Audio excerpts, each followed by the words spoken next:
12 তারিখে যে গণভোট হবে এটা হচ্ছে দেশ পরিবর্তনের একটা সুবর্ণ সুযোগ। কেমন করে দেশে আমরা পরিবর্তন আনবো?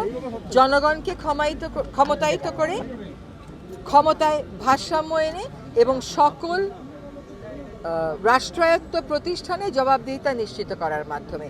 যদি আমরা এই গণভোটে হ্যাঁ ভোট প্রদান করি তাহলে দেশের নাগরিক হিসাবে আমাদের জন্য যে বাধাগুলো আছে, আমাদের অধিকার চর্চায় সেই বাধাগুলো দূর হবে এবং জুলাই অভ্যুত্থানের যে চেতনা ছিল, যে স্বপ্ন ছিল, পরিবর্তনের যে আকাঙ্ক্ষা ছিল, সেটার ভিত্তি আমরা স্থাপন করে দিয়ে যেতে পারবো। সুতরাং সকলের প্রতি আহ্বান থাকবে, গণভোটে অংশ নিন, দেশকে ইতিবাচকভাবে পরিবর্তনের যে সুযোগ পাওয়া গেছে সেই সুযোগের সদ্ব্যবহার করুন, সংস্কারের পক্ষে, পরিবর্তনের পক্ষে, জুলাই শহীদদের প্রতি সম্মান দেখিয়ে গণভোটে হ্যাঁতে সিল দিন।